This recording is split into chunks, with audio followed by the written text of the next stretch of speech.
Слово представляет Серлакапов Ахмету Аминовичу, эксперту ФЛАГ России. Я хочу сказать, да, огромное спасибо за приглашение. Я не первый раз. Вот. Мы уже как родные с Вячеславом Константиновичем, Владимиром Леонидовичем, с Азатом Такировичем. Вот. И сегодня я хотел бы представить вам результаты своих последних исследований по стратегиям этнических сетей во время Всероссийской переписи населения 2020. Вот. И хотел бы представить их.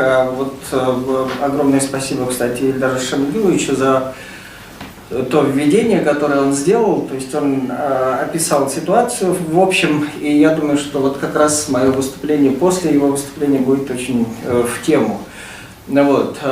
И мне кажется, очень важным рассмотреть именно этнические сети, потому что их роль, их значение растет.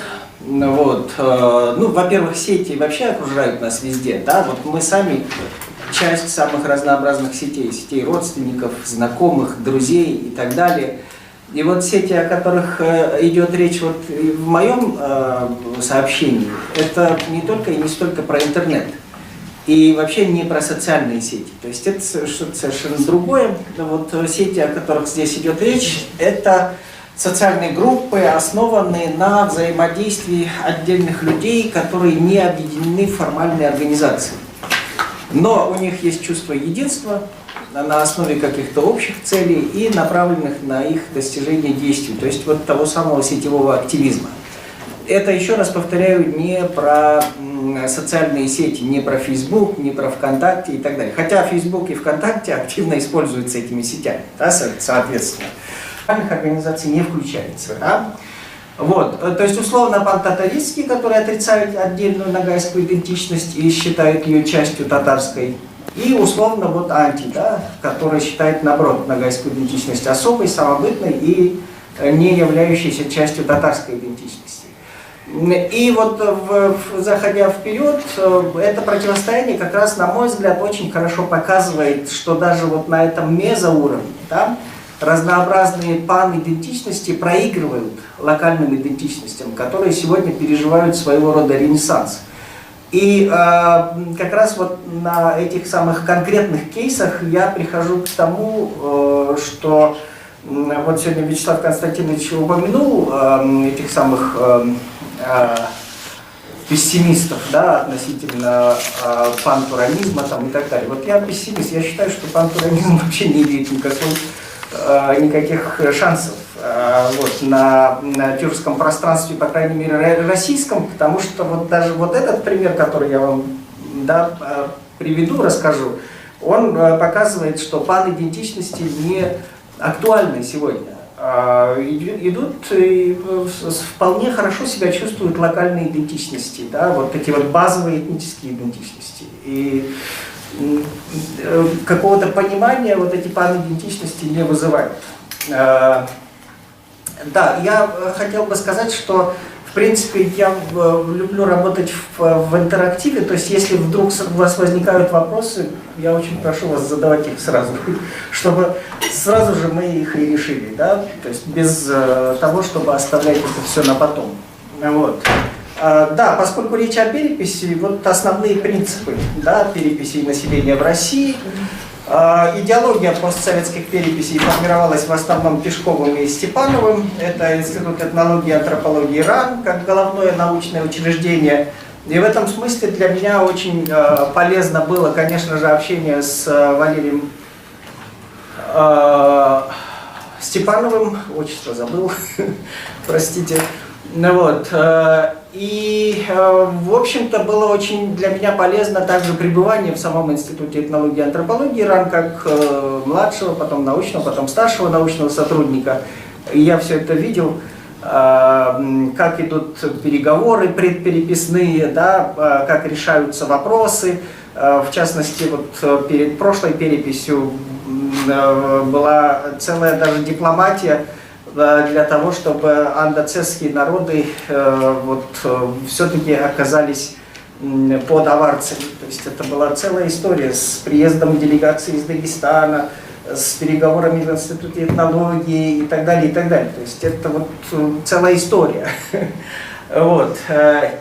И вот эти вот работы, вы можете с ними ознакомиться, и там основные вот базовые принципы переписей есть. Вот. Ну вот основа, да, российская нация, которая состоит из этнических групп, народов и национальностей. Вот. И каждый народ может включать другие этнические группы. Да? То есть, ну, например, цезы или гадебелинцы, они в составе аварцев. Ялобойлы в составе крымских татар. Даже если он скажет «я Ялобойлы», его запишут крымские татаре. Ну, вот. То есть верхний уровень вообще трудно сменить. Если ты кубачинец, то тебя посчитают в составе даргинцев. Да, никто не будет тебя как кубачинца выделять. Как было в переписи 30-го года, по-моему, 30-го года была перепись последняя, которая учитывала все вот эти вот идентичности. И там есть отдельно цезы там, и так далее. Вот с тех пор уже нету. То есть обязательно бештинцы, например, цезы того же будут считать как аварцев. Вот нагайцы, о которых идет речь, они были признаны народом, но вот некоторые группы в ходе советского укрупнения народов были включены в состав других конструируемых народов. В Дагестане вот были переведены на кумыкский язык, и хотели их записать кумыками, но вот как-то не сложилось. Там они сохранили этническую идентичность. А Нижняя Волга, вот из сообщения Ильдара Шимуглевича вы наверняка хорошо уже представляете, карагаши, кондровцы, юртовцы в 30-е годы были переведены на татарский язык, вот, и их в последующих переписях просто стали записывать как татар. Вот, и в конструируемой вот этой вот этнической группе астраханских татар. Вот, и даже есть книга, да, «Астраханские татары», вышла в Казани в 92 году, которая вот эту, как раз про эту общность рассказывает. Ну вот, про мое исследование коротко. Значит, да, вот я рассматриваю сети и их роль в переписи на примере нагайских татарских сетей. И, конечно же, перепись 2020 года стала одним из катализаторов этого самого сетевого активизма в этнических движениях. Я применял методы полевой этнографии, в том числе и включенное наблюдение, и в ходе исследования было проведено вот такое количество интервью. Значительная часть в Астраханской области. Применял я и методы диджитал-этнографии, которая сегодня активно применяется, активно используется. Ну, из отечественных этнографов сразу на память приходит Мария Сысоева, которая тоже вот этими методами исследует, например, абхазские разнообразные сети, вот Facebook абхазский там, и так далее она использует. То есть очень большое методологическое значение, вот наряду с интервью с лидерами, активистами этнических сетей как раз имело отслеживание вот этих самых соцсетей, телеграм-каналов, специальных групп, мессенджерах. Это, конечно, огромный отдельный титанический труд, но он стоит того. То есть вот эта вот диджитал-этнография, это, конечно же, крайне информативный метод, очень действенный. Ну и, естественно, вот как бы большое значение имеет в том числе и полевое исследование, потому что то, что дает диджитал-этнография, это обязательно надо как бы верифицировать все равно в поле, в любом случае. То есть это как бы два взаимосвязанных метода, очень тесно взаимосвязанных метода. Вот. Ну и да, непосредственно само нагайское движение я изучаю с конца 90-х годов, и полевые исследования проводил в Дагестане, в Ставропольском крае, в КЧР, в Астрахани, в Москве, в Янау и в Хмау. Янау — Ямало-Ненецкий округ и Ханты-Мансийский автономный округ. Да, как нагайцы там оказались, ну вообще нагайцы дисперсный этнос, такой вот классический. Они пережили в истории несколько волн миграций, наиболее крупная в 18-19 веках в Османскую империю. Вот, и там есть очень большая диаспора. В силу этого есть много-много разных групп. Вот, в Турции, на Ближнем Востоке, в Румынии, на Кавказе, на Нижней Волге, вот Астраханская область. Не считая еще и групп ногайского происхождения, ну, например, Ногай Крыма. Это часть крымских татар, да? Вот. Хотя у них есть свой диалект, как бы язык, да? Джокающий, в отличие от литературного йокающего крымско-татарского языка и так далее. То есть есть там масса разных отличий. Но это уже вот часть крымско-татарского народа. Есть очень интересная группа ногай-казахи западного Казахстана. Это как раз вот те нагаи, которые влились в состав Букеевской Орды, про которую дальше тоже говорил, как раз упоминал ее, да? Вот. И другие группы. Плюс была вот советская травма седентализации. В 1930-е годы резко посадили людей на землю. Вот. И в течение всего советского периода они были наименее подвижными, но потом начались постсоветские миграции. Вот до 35-40% народа переселилось на север. Вот. Отсюда вот большие группы в Янау и в Хмау. Вот. Ну и да, вот шанс на автономию был утерян как раз в 1920-е годы. Был очень интересный съезд, который решал как раз вопрос автономии, и там просто делегация кумыков из Дагестана, она уговорила присоединиться к Дагестану. Вот. И просто присоединились к Дагестану. И с тех пор вот как бы у нагайцев нет такого ресурса, как автономия, скажем так. Да? И, соответственно, вот сетевая деятельность как раз у нагайцев очень сильно развита, именно потому что нет этого ресурса, да, вот, в виде автономии. Вот. Турецкая община, вот, она численно сопоставима с российской, по крайней мере, вот, сохраняющих язык в быту около 100 тысяч человек. Нагайцев по происхождению еще больше, но вот около 100 тысяч человек.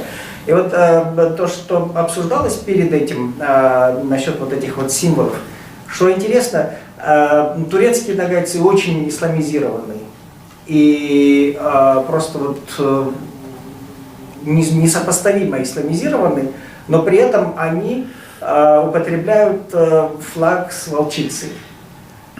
То есть вот этот флаг, который критикуется здесь как языческий, он популярен в Турции, именно в Турции, в среде вот этих вот ярых мусульман. Да, с волком. Который.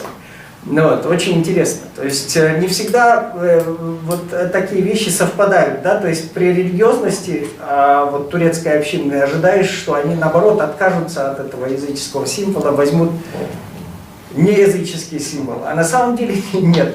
Они вот все как один используют вот тот символ, который самый древний. Вот. И да, сети очень быстро вот влились в борьбу за идентичность. Где-то примерно с конца 1970-х, 1980-х годов происходит рост интереса к ногайской идентичности, к своим корням. И особенно он проявляется в некоторых пограничных областях, в частности вот в Астраханской области, соответственно. И по Астраханской области все очень интересно. Буквально за 2 десятка лет численность вырастает с нескольких десятков. Вот в 1979 году перепись зафиксировала 86 человек ногайцев. И я подозреваю, дальше мне очень не даст соврать, я подозреваю, что это, скорее всего, были переселенцы из Северного Кавказа. Харанагайцы, да. Да. Вот. И в 2010 году мы получаем 7589 человек. Извини, один Карагаш, он в период 30-х годов... Он записался? Нет, он был, значит, в Дагестане, ну, на стажировке. Там мы записали нагайцем, он единственный Карагаш, который все советское время был нагайцем есть. Ну вот. То есть вот такой вот всплеск численности, он, конечно же, связан был как раз с вот этим вот пробуждением этнической идентичности.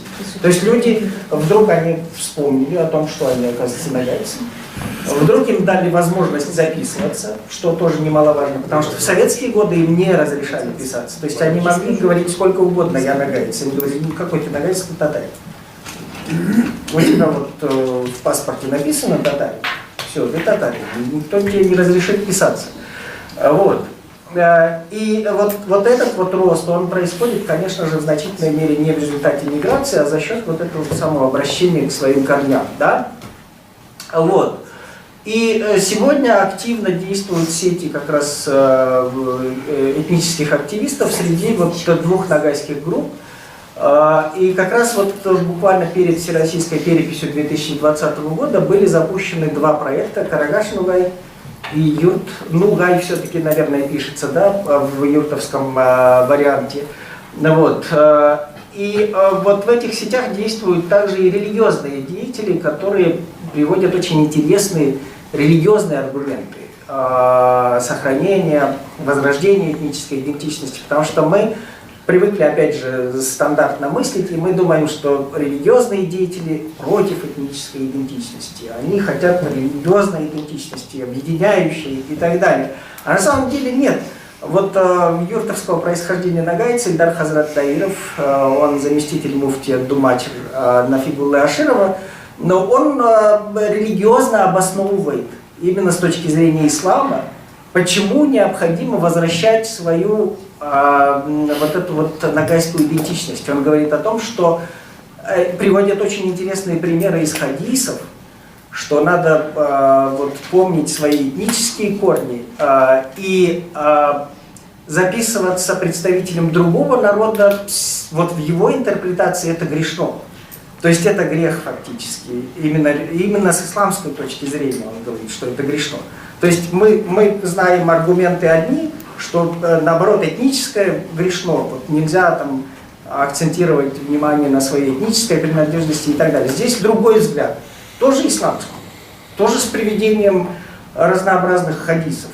Да, что наоборот, надо вот помнить о своем происхождении, и ни в коем случае нельзя записываться другим.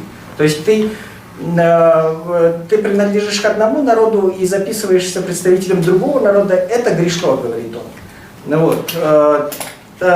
Еще один из аргументов, которые они приводят, это сохранение памяти о родоплеменной структуре.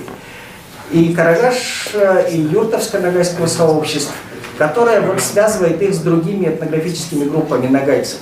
Меня, когда я здесь был, в один из моих приездов повезли на юртовское кладбище, старое, древнее. И меня поразило, как надгробные камни юртовских ногайцев похожи на надгробные камни ногайцев в Турции. То есть один в один. Практически вот одна традиция. И это очень сильно уже удивило меня, потому что это, как правило, камень с тамгой. И все, то есть никаких надписей, ничего нет. Но люди помнят при этом, что вот это их там, дед там, или бабушка и так далее. Тоже очень интересно. Вот я не знаю, было ли это признание, поэтому я в кавычках, да, беру Баскаковым вины за то, что вот он их перевел, фактически он своим решением перевел на обучение на татарском языке. Вот. Но, по крайней мере, вот эту цитату из него привели в книге, и вот, широко в этнических сетях, по крайней мере, ногайских, это распространяется, что именно он. Но я думаю, что здесь есть как бы зерно правды, потому что именно эксперты решали тогда, в 1930-е годы, кого на каких языках обучать. И я думаю, что по астраханским, да, вот этим вот группам, по карагашам и по юртовцам, как раз было такое решение экспертное, скорее всего. И наверняка, вот, может быть, и Баскаков, а может быть, кто-то еще другой участвовали в этом.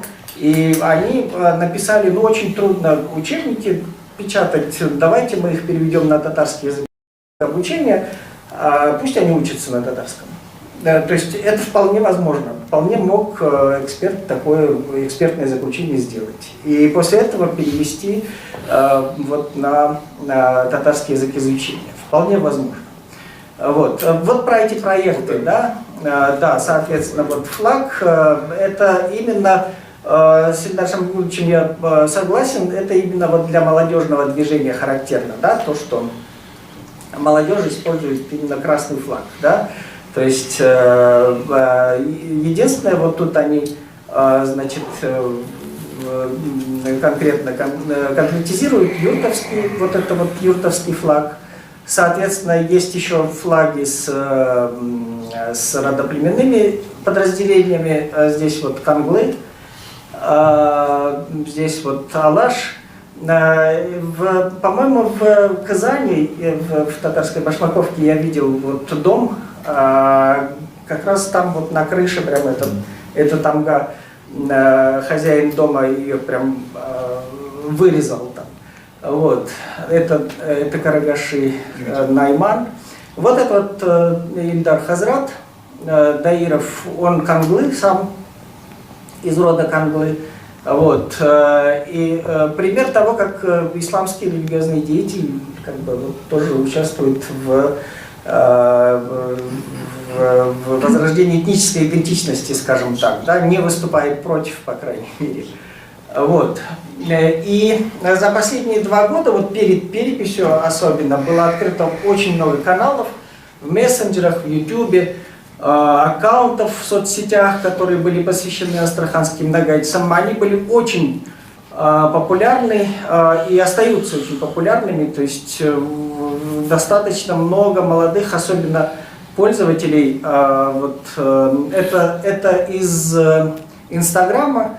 Вот, в Инстаграме очень много пользователей. Ну, в Фейсбуке тоже до вот, начала блокировки было довольно много. Но вот сейчас становится все-таки у людей есть отток из Фейсбука. Что, кстати, не сопровождается оттоком из Инстаграма. Вот в Инстаграме эта активность прям сохраняется очень. Вот. Ну и, соответственно, вот такая вот деятельность велась, активисты сетевые работали в том числе и с вот, местным населением, да, то есть ходили по домам, организовывали беседы и так далее. То есть вот это вот непосредственно юртовские активисты. Это же юртовцы, да?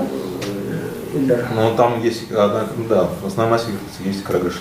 Карагаши есть, я вижу, да, но в основном вот юртовцы как раз. Вот. И, соответственно, вот активность этих этнических сетей в значительной мере сконцентрировалась на вот этих вот пограничных группах именно нагайского происхождения. И особое внимание было как раз уделено вот этим группам, которые в советские годы были записаны как татары. Вот, карагаши, юртовцы, утары и кундровцы. Вот. И именно поэтому нагайские этнические сети в предпереписной период вступили как раз в дискуссию с татарскими сетями. Да? Вот. То есть вот эта вот дискуссия развернулась. У юртовцев перед переписью как раз появились активисты, проводившие серьезную работу вот по пробуждению нагайской этнической идентичности. И вот в интервью юртовские активисты как раз рассказывали про то, вот с какими они трудностями сказываются. Да? Вот они говорили, вот 70 лет нас записывали татарами, мы, значит, и татарский язык изучали и так далее. И вот в этом смысле, как бы, это они рассматривают как такую вот трудность, да, с которой они сталкиваются. В 80-е годы в Астрахани появились нагайцы, они говорят, с Северного Кавказа, которые местными нагаями воспринимались культурно как часть дагестанцев и вообще кавказцев. Вот. И в этом смысле, Ильдар Шамгилович, как раз вот, они не согласны с вами. Они считают, что это все-таки были больше кавказцы. И то, что как их воспринимали именно юртовцы, не карагаши, а юртовцы. Юртовцы их воспринимали уже как кавказцев. И немножко так вот отстраненно к ним относились, что приехали люди с Кавказа. Даже РН не имел успеха в юртовстве. Да. И вот значительная часть юртовской интеллигенции как раз считает, что важно противостоять языковой ассимиляции со стороны русского языка. То есть, и именно поэтому лучше остаться татарами, а не возвращать нагайскую идентичность, которая для них остается, вот, собственно, второй в иерархии идентичности. То есть идентичность нугай присутствует, но она вторая после идентичности татар. То есть вот татарская идентичность первая, а нагайская идентичность вторая. И вот эта вот иерархия идентичностей, значительная часть юртовской интеллигенции, она не хочет ее менять. То есть для нее это вот как бы так, то есть пусть вот так и остается, собственно говоря. Вот. Ну вот как раз перед переписью населения, вот, с символикой переписи, как раз вот такие вот листовки и распространялись в Астраханской области. Вот. Да, вот такого рода листовки про село Казан, татарская башмаковка, да, официальное название, вообще Казан, говорят люди. Вот. И вот они пишут, что вот в 30-е годы были нагайцами. Вот. И, ну, если переводить, мы себя называли Нугай, а ты кем себя считаешь, да? То есть вопрос такой. То есть кто ты теперь? Какие вот со стороны татарских сетей были теперь стратегии?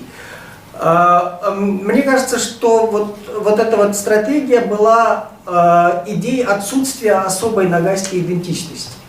Вот в частности на канале ТНВ были очень интересные передачи, и вот была одна передача, которая так и называлась,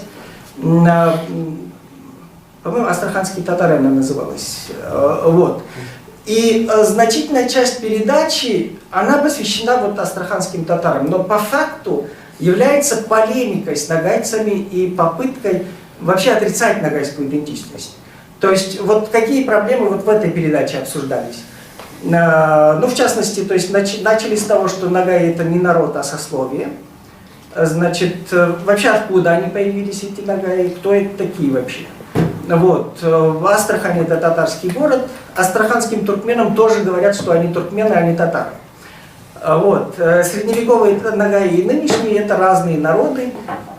То есть как минимум 4 из 7 обсуждавшихся проблем посвящены полемике вот с нагайцами и отрицанию нагайской идентичности. Вот. То есть мне кажется, что вот эта стратегия, она как раз таки и оказалась такой вот ошибочной. Да? То есть, ну, зачем отрицать? То есть у людей вот эта идентичность есть. Мобилизована, наоборот. Она вторая, да, после татарской, но она есть, эта идентичность. И вот как бы вот из стратегий татарских сетей, на мой взгляд, вот эта стратегия была такой вот ошибочной. То есть, ну, зачем отрицать, да, вот эту вот идентичность? Она есть. Ну, просто вот можно говорить про нее, что да, она есть, но она вот вторая, там, и так далее. То есть вот на эти проблемы лучше было бы обращать внимание. А вот такая подача, она, наоборот, вызывала протест. Мобилизацию. Да, и протест с одной стороны, и с другой стороны действительно мобилизацию этническую. То есть, а почему же вы отрицаете-то? Почему вы нам не даете право существовать? Да? То есть ответные были реакции. Почему вы нам не даете существовать? Почему вы нас отрицаете? А как это нагайцев не было? Нет, извини, я добавлю. Просто как там это не была работа на аудиторию Татарстана, потому что вот если так рассматривать, вот именно... Да, но сейчас ведь нет отдельной аудитории Татарстана, да? Сейчас все везде могут сети, смотреть. Да. Ну, и там вот реально было... И отсюда, конечно же, это вот была такая ошибочная подача, да? То есть, ну, вот таким образом нельзя действовать. Вот. И именно поэтому она как раз наоборот таки вызвала протест, протестную мобилизацию и вот как бы оказалась не то, что недейственной, да, она оказалась очень ошибочной. Именно вот это вот. Да, вот очень широко использовались цитаты Дамира Исхакова. Вот, о том, что нагайцы тоже татары, только забыли об этом, ты можешь быть... Ну, в общем, в принципе, какие-то его мысли были вполне, скажем так, вот на уровне нашей этнологии, собственно говоря. То есть ты можешь быть нагайцем и татарином одновременно, он говорил, например. Вот. Но вот, опять же, здесь... была попытка отрицать эту вот нагайскую идентичность. Нет, вы не нагайцы, вы татары. То есть, ну, уже, вот, опять же, тот подход, который вызывает со стороны ногайских этнических сетей антимобилизацию, скажем так, да, то есть, ну, вот, вы нас отрицаете, мы, соответственно, будем, вот, наоборот, выпячивать вот эту нашу идентичность, да, соответственно. Вот. И дискуссий было очень много, вот, в частности, такого рода распространялись, да, вот. Еще вернуться. А о чем это? А о чем это? Фотографироваться. Ну вот ну, много, наверное, посылов в этом. Молодежный продукт. Это молодежный продукт совершенно. Вы видите вот этот красный молодежный как раз флаг, да, и так далее. Татарочка очень привлекательная. Вот. И так.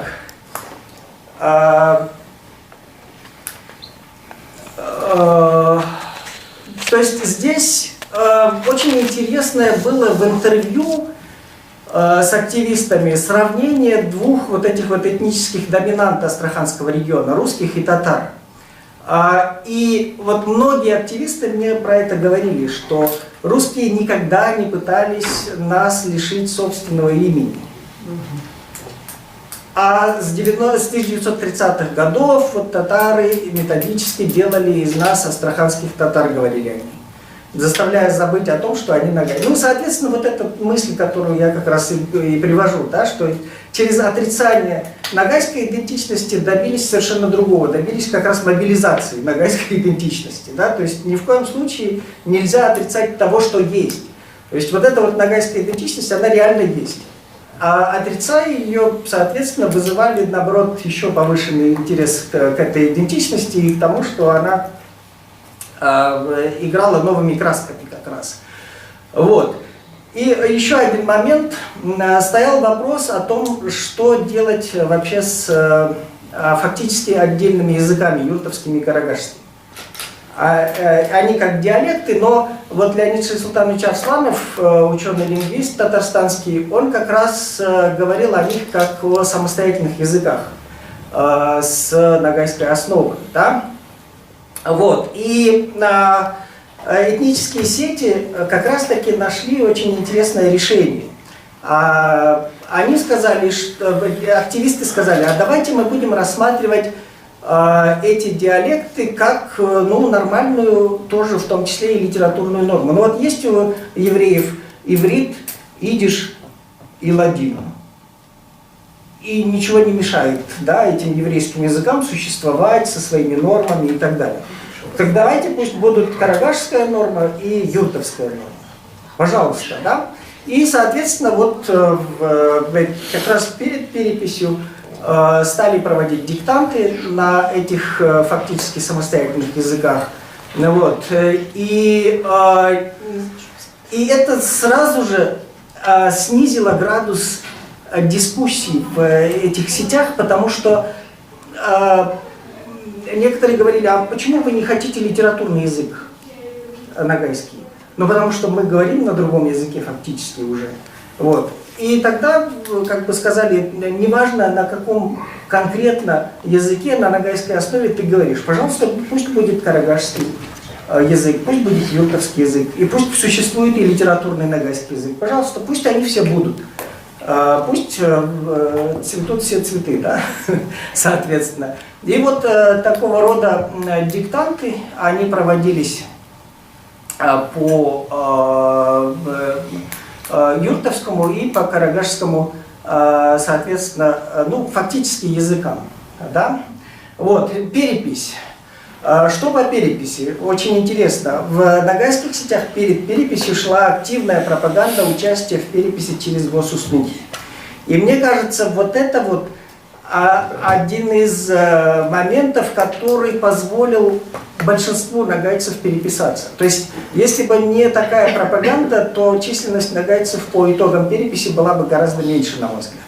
То есть, вот это вот участие через госуслуги, оно как раз-таки позволило... Я делал интервью с Валерием Степановым как раз после уже переписи, и он, в принципе, косвенно подтвердил, что вот участие через госуслуги также действительно вот, позволяла более-менее приближенно, скажем так. То есть в любом случае есть какие-то погрешности, но более-менее приближенно численность учитывать позволяет. Вот. И поэтому вот это участие через госуслуги, оно, конечно же, очень было такой вот правильной, да. А за счет чего? За счет того, что это обезличенное взаимодействие? Нет, в смысле, вот через госуслуги тебя в любом случае учтут. А так переписчик не пришел бы. И Там- все, и тебя бы не учили. Там, где переписчики Допустим. приходили просто в паспортный стол, там в паспортном столе же не написано национальность. Во-первых, национальности нет. Именно поэтому много не указавших национальность якобы. Вот. И вот переписчик не пришел, он обезличенно переписал, национальность не указана написал. Вот. А в госуслугах человек пришел и сам указал свою национальность. То есть она учитывается в любом случае. И именно поэтому вот участие через госуслуги позволило как бы, да, уменьшить численность не указавших национальность среди нагайцев. То есть таковых тоже есть много, но среди нагайцев их меньше, потому что сети прямо активно пропагандировали участие через госуслуги.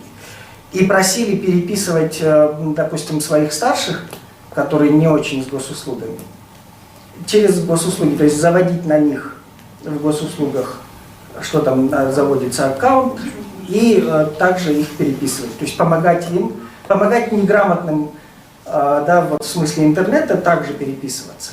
И это была целая, отдельная целая активность, которая очень сильно помогла. Очень сильно помогла для того, чтобы учли как можно большее число. Вот. И причем подробные инструкции были, как заполнять бланки, национальности, графу, родной язык и так далее. Вот.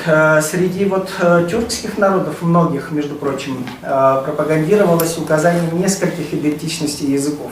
Вот в кумыкских сетях я видел, там говорили, ты вот напиши, что ты кумык, а вторую национальность укажи какую-нибудь тюркскую.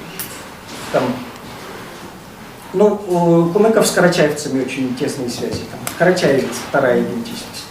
Язык ты пишешь кумыкский, обязательно напиши, что ты владеешь еще там карачаевским языком и так далее. Вот.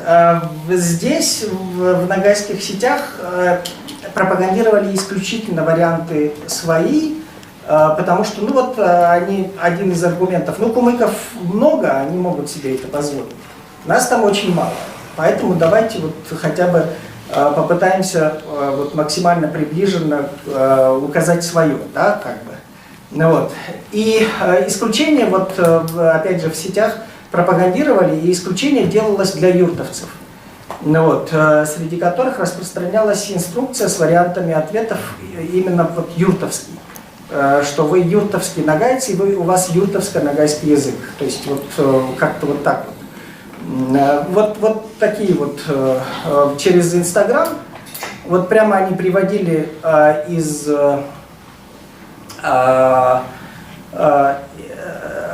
в госуслугах вот этот вот вопросник, и они прямо его фотографировали, там делали скриншот и распространяли среди людей, что вот этот вот вариант используйте, вот так вот напишите там и так далее. То есть вот родной язык, все-таки вот они призывали только один, какими языками владеете, тоже один и так далее. Вот. И, кстати, очень интересно, в конечном итоге получилось, как раз среди кумыков какое-то невероятное количество владеющих нагайским языком оказалось. То есть вот кумыкские сети, опять же, тоже оказались очень действенными в этом смысле. То есть они призывали указывать другие тюркские языки в качестве тех, которыми они владели. И вот там нагайский оказался очень популярным среди именно кумыков, которые отвечали на эти вопросы. Вот. И вот да, вот про госуслуги опять же. То есть прям агрессивная шла пропаганда участвовать в переписи именно через госуслуги. Потому что люди почему-то, вот, видимо, они подсознательно понимали, что переписчики не придут, а потом уже во время, когда шла перепись, когда стало понятно, что действительно переписчики не приходят, вот эта вот пропаганда еще больше усилилась. То есть давайте уже тогда все в госуслуги и давайте через госуслуги переписываться. Вот, это прям очень активно шло. Вот, и да, плюс еще один момент – политическое значение переписи. Отсюда именно поэтому категорически отрицалась сама возможность указания двойной или множественной идентичности. То есть они говорили, ну вот не надо другую идентичность никакую указывать, указывайте только одну.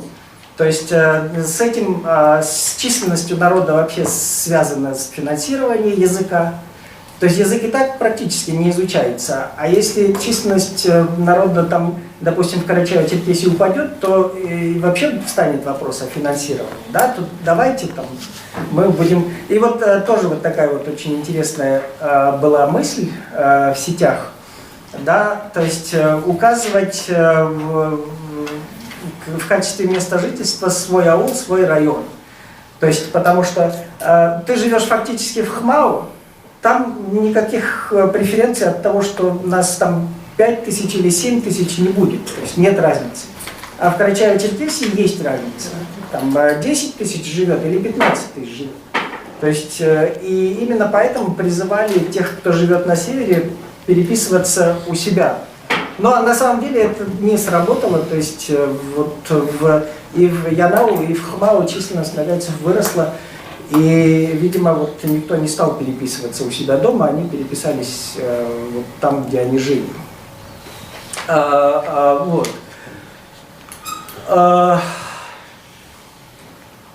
Да, опять же из интервью в Астраханской области вот активисты прям говорили, что вот нам лучше быть местными астраханскими нагайцами, чем татарами. Вот. Есть Татарстан. А мы вот не в Татарстане живем, мы в Астраханской области живем, и вот как бы, опять же вот эти обиды, соответственно, да, то есть вот та же самая реакция, что и реакция на отрицание идентичности, да, нагайской. То есть вы нас отрицаете, соответственно, мы вот протестно высказываемся. Здесь точно так то же самое протестное высказывание, да, то есть что вы на нас смотрите как на второй сорт, и, соответственно, мы вот как бы мы хотим быть все-таки местным народом, соответственно. Итоги ВПН. Вот Ильдар Шамигулович уже говорил об этих итогах. Нагайцы оказались одним из немногих народов, увеличившихся в численности. От 103 тысяч в 2010 году до 109 тысяч в 2021 году. И итоги по Астраханской области оказались наиболее показательными, потому что там численность нагайцев выросла с 7,5 до 9,3 тысяч. И эти итоги, конечно же, противоречат стратегии, которая была избрана татарскими этническими активистами, говорившими о том, что в Астрахани нет нагайцев, и их придумали этномиссионеры. Вот эта стратегия, как раз она сработала наоборот. То есть она оказалась совершенно ошибочной. Вот эта стратегия татарских активистов отрицать нагайцев в Астрахани, говорить об этномиссионерах, что это вот этномиссионеры придумали, и они там накачивают. Но 9,3 тысяч вдруг откуда-то появились, да, то есть они не могут появиться, свалиться с неба. То есть, скорее всего, это есть, да, и да. Вопрос, происходит ли при этом реальное, устаканивание этой их этничности? Не будет ли это просто управляемым ситуационным моментом? А откуда управляться-то? Оно не управляется ниоткуда. Это действительно стихийный процесс. Таким вот обществом, А каким? предлагающим все-таки себя назвать. Политического центра. У нагайцев нет политического центра. вообще. Нет, вообще нет республики, нет То есть мы ничего. считаем, что вот люди себя так назвали, и отсюда их этничность все-таки обрела большую основу. Получается, что Социально сетевая все-таки. способствовала. Сетевая. Это результат Социальная сетевой сетевая. активности Это получается. Это самоорганизация. Да. Это вот самоорганизация, которая идет снизу. Она... Это самоорганизация. Да. Вот это имеет Нет, ну значение. подождите, стойте. Нет, стойте, ну этнокультурные проекты, то мероприятия и так далее, они есть, проводятся, организуются, там праздники и так далее. А, вот в этом смысле, конечно же, это будет устаканиваться, да, это будет каким-то образом организовываться. Есть как бы есть любая деятельность, это деятельность конструирования, да, чего-то. Ну, допустим, будут конструироваться какие-то, вот те же флаги конструируются, да. То есть что-то вот есть какое-то самосоздание, которое приобретает вот эти вот символы уже соответственно. Вот, кстати, Астраханская область это территория абсолютно красного флага, да, вот этого с тамбой Нагая. Ну, вот, там красный флаг. В Москве белый флаг, а вот в Астрахани красный флаг, соответственно. То есть какая-то такая вот институционализация не в смысле вот каких-то организаций, а вот в смысле каких-то символов. Это я и хочу понять. Этничность у них каким-то образом будет закрепляться? Или нет? Ну, естественно, она закрепляется. Она и закрепляется как раз. Она живет в языке, во-первых, языковой момент. Но это именно поэтому... Просто публично, ну, как, именно поэтому... Как естественно, она и существует. Ильдар, именно Формализация. поэтому языки, карагашский и юртовский, были в этом движении признаны. То есть этнические сети нагайские не выступили против. Они не сказали, давайте все говорить на литературном нагайском языке. Они сказали, замечательно, есть карагашский язык, есть юртовский язык. Пусть будут. А давайте мы их сделаем письменными. А давайте мы на них организуем диктанты. А давайте мы на них будем писать.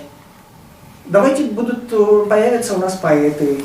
А если попытки формирования нормы этого письменного языка? И, конечно, да. И учебные пособия? Ну вот они, там без Новайдар была же, да? Ну, во-первых, у Арсланова, все, что есть у Арсланова. Есть Леонид Сайсултанович Арсланов, который написал книжки буквально по этим языкам. Именно по юртовскому и по карагашскому. То есть там все прям расписано. Все нормы и так далее. Вот. И, соответственно, как бы у людей есть основа, на чем, основываясь, эти все нормы разрабатывать, да, дальше. То есть дальше развивать. Ну, вот. И мне кажется, что это тоже было одним из очень сильных решений сетевых именно. То есть там же нет одного человека, который решает. Это решает сеть. И вот этот сетевой консенсус о том, что, ребята, нас и так уже ломали, да, и нас уже переводили на какой-то один литературный язык. А давайте мы от этого откажемся, вообще отойдем. Да, существует нагайский литературный язык, но давайте мы его сейчас оставим. Здесь конкретно два языка есть, нагайских, опять же, карагашский и юртовский. Вот давайте мы их оставим, давайте будем на них развивать. Мне кажется, это было очень сильное решение. То есть вот люди, активисты, которые из Астрахани, они очень положительно это восприняли. То есть они восприняли, что нас воспринимают на равных, к нам относятся как к равным. Нам не говорят, у вас какой-то ломаный нагайский ваш язык, переходите на более совершенный язык. Нам так не говорят. Нам говорят, у вас есть язык свой, давайте его развивать. То есть вот это вот отношение на равных, оно очень хорошо сработало здесь именно. И вот, кстати, вот это вот противостояние двух сетей, эта дискуссия, да, она как раз показала, что вот мотивированные сети, которые опираются на объективно идущие этнические процессы, они могут достигать своих целей даже без наличия ресурсов. Что в целом говорит как раз об эффективности этнических сетей. И возвращаясь к пантуранизму, да, вот как раз вот этот вот кейс конкретный, который я рассмотрел, он как раз говорит о том, что пантуранизм, пантюркизм вообще не имеет никаких шансов, да, скажем так, среди наших тюрков, потому что даже вот на мезоуровне, даже вот такие проекты, которые вот с советских времен еще остались, даже они находятся в очень таком серьезном кризисе на самом деле. Вот. То есть, если подводить совсем уже итоги, сети становятся вот все более активными участниками этнических движений, они перехватывают инициативу у формальных организаций, и этому, я думаю, надо уделить обязательно внимание. Вот. И, конечно же, вот по итогам переписи, да, вот, по крайней мере, в Нижнем Поволжье, мы понимаем, что панидентичности в тюркской среде как минимум испытывают серьезное давление вот со стороны этих вот базовых этнических идентичностей. Спасибо огромное за внимание. спикер расширился, поэтому я напомню. Сначала вопросы докладчику. После этого мы, учитывая, что немножко перебрали, мы выступление Азата Тагировича на завтра перенесем, перейдем к круглому столу, а потом на круглом столе уже у нас будет дискуссия и будет возможность высказаться. Пока только вопросы-ответы, без дискуссии. Можно вопрос с позиции, условно говоря, такой темы, формальное и неформальное лидерство. То есть формальное лидерство и сетевое лидерство. А в чем вы видите, скажем так, во-первых, есть конфликтные моменты формального лидерства и сетевого лидерства, даже на примере нагайского кейса, да? Да, конечно. Вот, оцените вот эти, скажем так, вариации, которые были, вот, как вы видите вообще это взаимоотношение? Понятное дело, когда сетевой лидер становится формальным лидером, это одна ситуация, но в чем разница? Да, формальный лидер, он, условно говоря, в какой-то степени аффилирован властью, да, и в позиции того, что входит в некое такое общение. Да. Не сетевой лидер, он, условно говоря, у него нет никаких обязательств, он может, условно говоря, и тоже Даиров, почему он здесь фигурирует? Он является частью там, оппозиционного исламского, скажем так, блока, потому что не входит в региональное духовное управление. Вот этот момент можете дать оценку?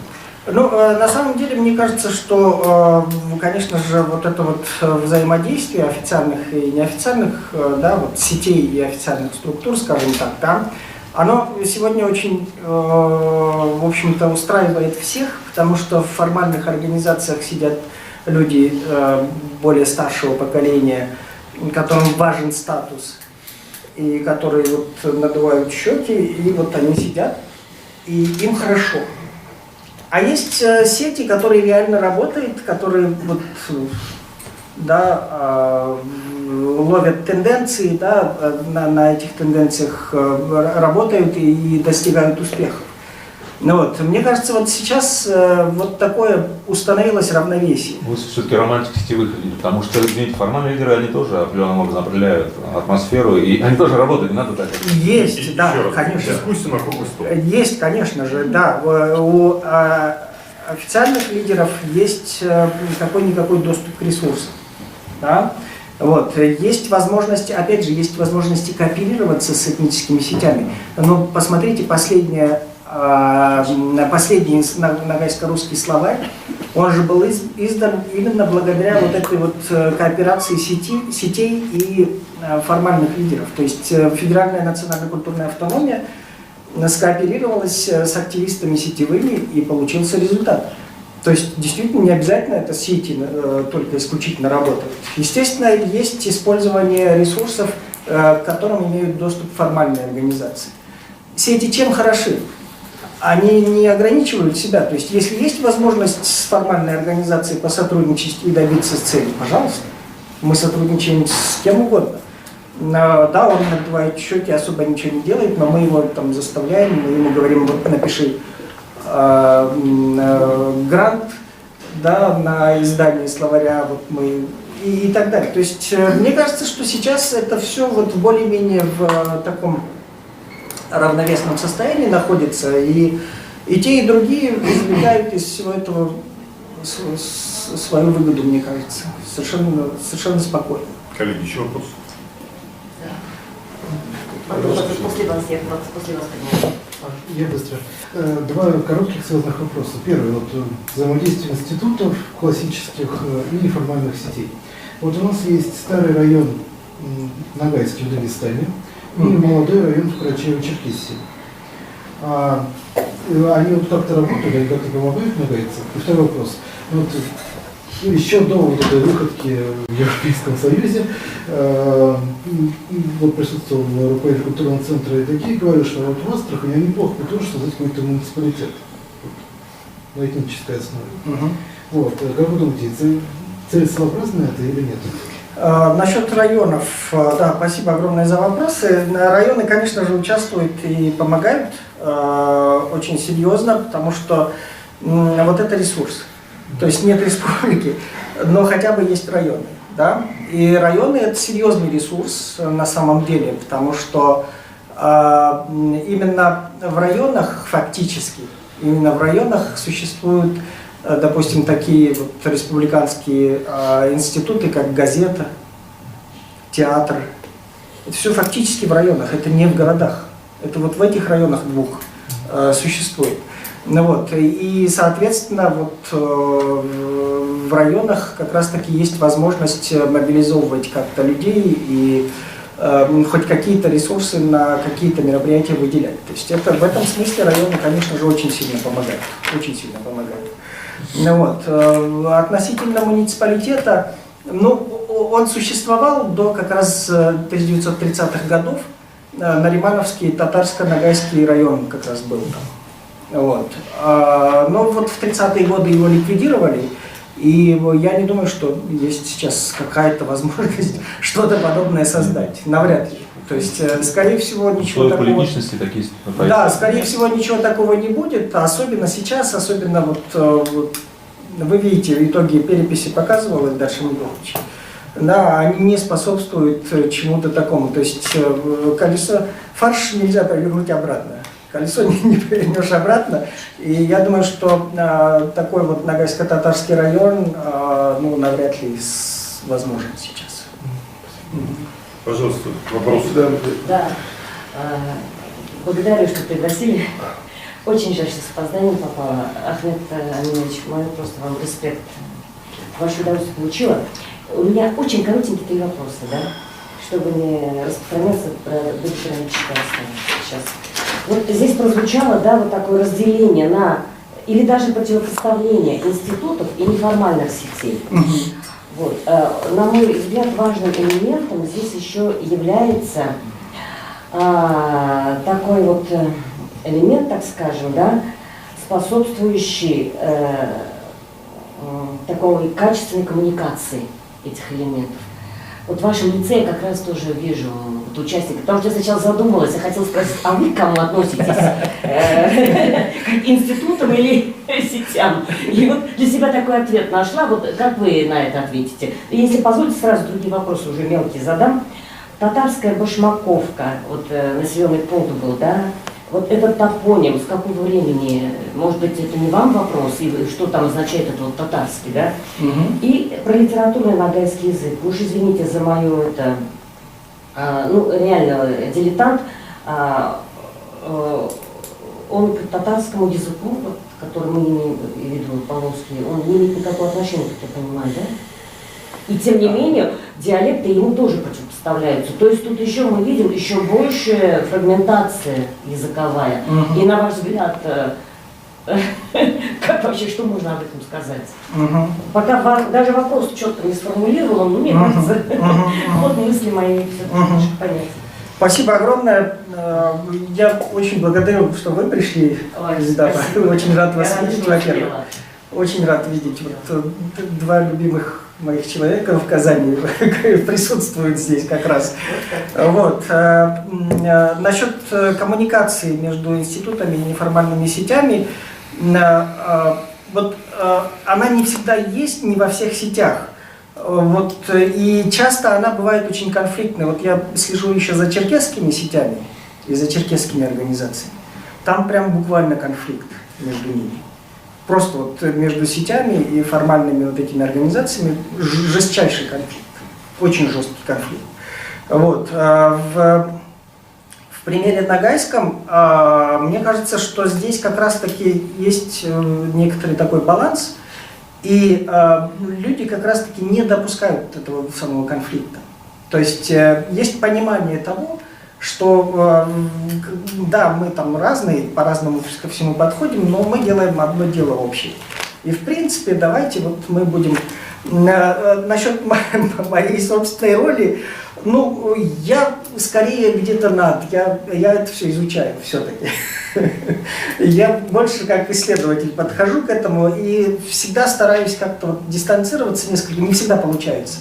Вот эта проблема, кстати, малых народов, когда очень тяжело дистанцироваться. Ногайскому народу очень повезло, что у них есть такой сын. Ну вот мне не получается дистанцироваться, но коммуникация между сетями и формальными организациями, она в том числе и, конечно же, да, через каких-то вот существующих экспертов осуществляется.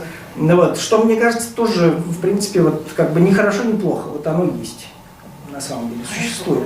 Оценку давать я как бы вот не буду. Ну вот, насчет названия Казан и официального названия татарская башмаковка, я, к сожалению, по топонимике очень мало знаю, но мне кажется, что в 30-е годы, да, происходит. Нет, название используется с конца 18 века. Вот даже с конца Значит, 18 у Гумилина оно уже упоминается, значит, Ага. но там было как бы противостояние русская и татарская башмаковка. Татарская, потому что общее обобщение, да, то есть, тогда многих называли как бы этим татарами, да, и поэтому как бы То есть такой момент. все нерусские были татарами, Нет. соответственно, да? Все тюрки, все тюрки мусульмане, были- да, все тюрки, да, мусульмане были были татарами. да. Вот, да. Вот. Но само название есть, оно существует, есть. Казан, вот местное название, и там есть 4 квартала, 2, по-моему, по местным родоплеменным названиям. Там есть Комрат и... Ну, я помню в Карагале, Кенегес, как часто. Кенегес, Это- вот, это да, вот и Карагале. Кенегес, вот два квартала по родоплеменным названиям, еще 2 по каким-то Там, другим. по-моему, по Базарову есть. И- И да. еще что-то. Да. Религиозное. Вот. Насчет языков очень интересно. Понимаете, вот поскольку народ был такой очень разбросанный, до сих пор существует вот этот вот, допустим, ногайский диалект в Крыму, который резко отличается от литературного. Во-первых, он джокающий, в отличие от литературного крымско-татарского, который ёкающий. Вот. И там есть какие-то слова, есть, как бы, то есть очень сильный вклад этого диалекта, фактически языка, в крымско-татарский язык. Очень сильный. Вот. Но при этом вот джокающая составляющая, ее убрали, сделали язык ёкающим, литературный все-таки. Ну вот. И в этом смысле, мне кажется, в принципе, нагайцы привыкли к тому, что есть вот это вот разнообразие диалектное, потому что вот кубанский диалект, допустим, от каранагайского диалекта тоже отличается. Ну вот. И мы с этим жили, в общем-то. То есть, и очень интересная ситуация сложилась, при том, что есть ногайский литературный язык, но существовало в советские годы 2 литературных языка фактически. Потому что было издательство книжное в Черкесске и было издательство книжное в Махачкале. И, естественно, что вы думаете, те издавали на своем диалекте, а эти издавали на своем диалекте. Фактически получилось 2 языка литературных. И в этом смысле вот это решение по карагашам и юртовцам далось очень легко. То есть, ну, мы уже привыкли к тому, что есть языковое разнообразие. Так а чего же, простите, беспокоиться из-за того, что еще появятся там 2 отличающихся языка? Ну, пожалуйста. Они не отличаются, в смысле, они не особо отличаются. Но вот, кстати, ногайский и татарский язык, мне кажется, что как раз вот в татарском литературном очень много как раз из ногайских диалектов вошло, мне кажется. И в этом смысле именно поэтому татарский литературный, он все-таки кыпчакский язык. Так, татары это смесь, и в том числе и нагайский И компонент. мне кажется, У что... меня со стороны отца, деда, нагайский компонент. Вот, Я знаю, просто не все татары знают, что в них намешано. Вот, мне кажется, что вот как раз в этом смысле, опять же, почему происходит такое вот некоторое непонимание, в частности, со стороны нагайцев, потому что все-таки в татарском языке литературном очень большое значение имеет произношение. Вот произношение, оно немножко другое, и оно сразу же для уха становится непривычным. Хотя на самом деле языки, в принципе, очень близкие. И в татарском есть диалекты ближе к нагайскому. Да. Извините, а вот я забыла спросить, а вот в этих материалах в сети, которые вы анализировали, можно примерно сказать, какую долю составляет вообще нагайский язык, ну точнее диалекты нагайского, или вообще представлены ли они там? Вообще, вот в самом общении, естественно, поскольку там разные группы, абсолютно разные группы, преобладает русский язык. Вот однозначно преобладает русский язык. Однозначно. Это понятно, оно присутствует? Присутствует, да, есть литературный язык, но по большей части, вы знаете, вот это мне напоминает то, что происходит в той же англоязычной среде. Там же этот английский язык, он такой разнообразный, там с такими ошибками пишут. Здесь то же самое. Они пишут на языке, но с такими ошибками. что, ну, в принципе, ты понимаешь, о чем идет речь, и ты понимаешь, что это с ошибками написано, но люди друг друга понимают, и ладно. И слава Богу. Спасибо. Так, коллеги, еще вопросы? Разрешите, Волошина Наталья, город Луганск. Спасибо большое за интересный доклад. К сожалению, мы опоздали на начало вашего доклада. У меня больше вопрос мнения. Скажите, пожалуйста, как вы считаете, если бы на Украине в период 2013-2014 года начала была бы проведена всеукраинская перепись населения, помогло бы это сгладить конфликт на Донбассе, либо же наоборот, это еще больше усугубило, показав идентичность Востока? Да, спасибо огромное за вопрос. Смысл проведения Да. для того, чтобы Спасибо. сгладить? Спасибо. Мне кажется, что как раз-таки здесь очень многое зависело бы от методологии. Вы же сами понимаете, да, какую методологию выбрать и как переписывать. Вот на вашем примере. Нет, но это вот мы... Госуслуг, допустим, если бы... Это мы говорим про всероссийскую перепись населения, а какой была бы украинская перепись населения, мы ведь не знаем. Ну, То есть, ее надо было или не надо было? Нет, мое личное мнение состоит в том, что любая перепись полезна. Что она дает какой-то срез, какую-то информацию. Опять же, очень многое зависит от методологии, какую методологию выбрать. Вот чтобы эксперты на Украине там решили бы, вот как мы будем переписывать население. От этого очень сильно зависело бы. То есть от этого зависело бы, вот на Востоке население, на особенность населения высветилась бы или нет. Понимаете, можно так построить перепись, что как раз таки вот эту вот особенность можно было бы и спрятать куда-то. Ну, я имею в виду вот те вопросы, которые у вас были вынесены для примера, о родном языке. Да. Вот если бы они сработали... Общение на каком языке, Да. о своей принадлежности. Да. Тогда бы, естественно, было бы видно Восток, Запад и Центр, и Юг. Конечно. Если бы вот эта методология применялась бы, там, конечно же, было бы. Вы понимаете, Спасибо. почему вот эта методология здесь применяется? Поскольку есть общая политическая установка, что не надо плодить враждебные сущности, если люди хотят говорить на этом языке, ну хорошо, давайте мы организуем обучение на этом языке, давайте мы будем это учитывать, давайте мы будем как-то это вот встраивать в общую канву и так далее. Если задача политической стоит другая, как раз сделать такую унификацию, то, естественно, вот то, о чем говорилось, попытка отрицать идентичность привела к ее мобилизации. Ну да. То же самое мы видим по Донбассу. то есть Попытка отрицать то, что есть определенные интересы, определенные там, культурные аспекты, она как раз привела к такой мобилизации. Да, совершенно верно. Ну, по сути, перепись – это идентификационный инструмент. И все зависит от того, как будет построен этот инструмент. И здесь, конечно, в центре лежат политические интересы, да, проекты какие-то. Да. Поэтому Кто организует, тот и да, формирует. вот это танцует. Пожалуйста, вопросы. Шумилов Андрей, пробовали вы оценить степень централизации сетей и их автономности? Мне кажется, что сеть и централизация – это вот совершенно несовместимые вещи. То есть там вот какой-то централизации на самом деле нет. Это, там очень большое значение, например, играет WhatsApp, Telegram. Как знаете, такой вот распределенный офис. Есть возможность обсуждать в режиме реального времени, не находясь вместе. То есть вот такую возможность дает WhatsApp, и это очень большая возможность для сетей вообще. Потому что я, например, состою в нескольких сетях, и в этнических, и в религиозных. И я это вот наблюдаю. То есть это мое поле. Я наблюдаю, как вот в режиме реального времени обсуждаются очень серьезные вопросы. Вот. А они распределены, то есть нет какого-то центра одного. В этом как раз сила этой самой сети, да, этническая, будь она религиозная или какая угодно.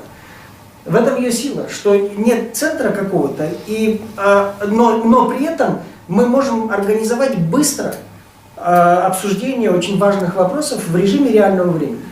Просто вот как такой распределенный офис. Кстати, вот сейчас на Западе очень распространены эти вот исследования WhatsApp, Telegram и так далее, как вот такого распределенного офиса. И как раз термин от них Они именно так это называют. Еще меньше. А насколько молодежь вовлечена?